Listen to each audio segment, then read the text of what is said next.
Hello, and welcome back to Poetry Lockdown. We're at day 396. The last time I did one of these lockdowns was a full week ago.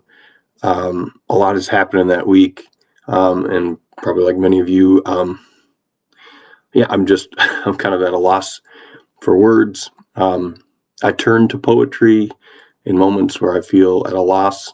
I want to offer this Poetry Lockdown, honoring Dante Wright and his family, and also my students who are also feeling at a loss.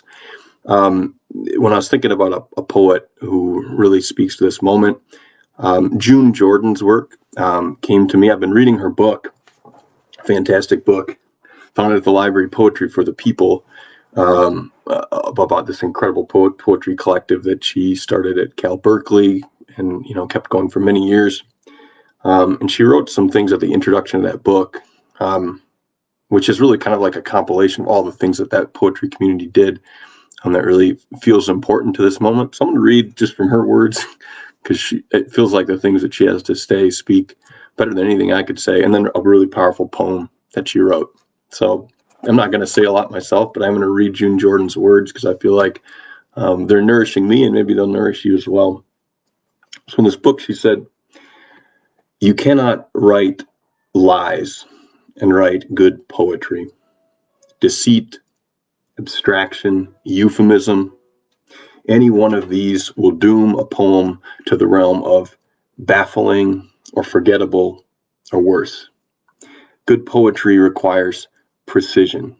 If you do not attempt to say accurately, truthfully what you feel or see or need, then how will you achieve precision?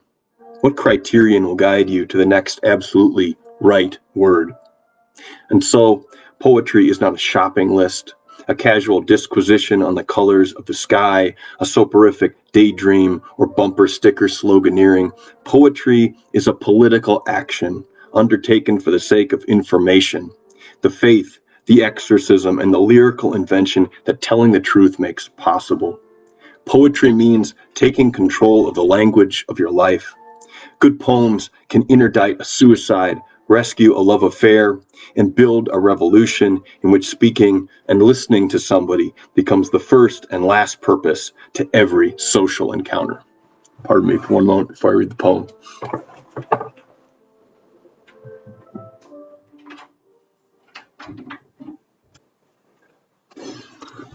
Dog interrupted. Sorry.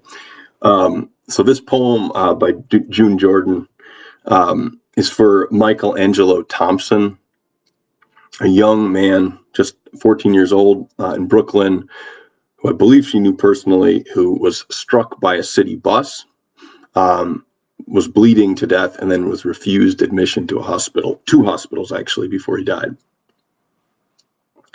For Angelo Thompson by June Jordan, October 25th, 1959 to March 23rd, 1973.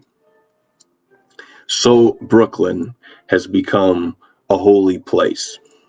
The streets have turned to meadowland, where wild free ponies eat among the wild free flowers growing there.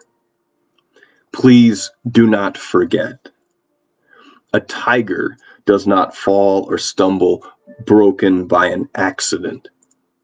A tiger does not lose his stride or clumsy slip and slide to tragedy that buzzards feast upon.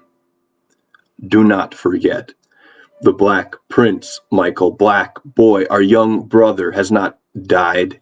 He has not passed away. The Black Prince, Michael Black Boy, our young brother, he was killed. He did not die. It was the city took him off that city bus and smashed him suddenly to death, deliberate.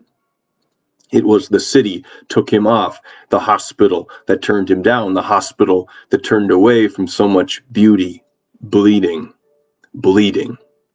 in black struggle just to live. It was the city took him off.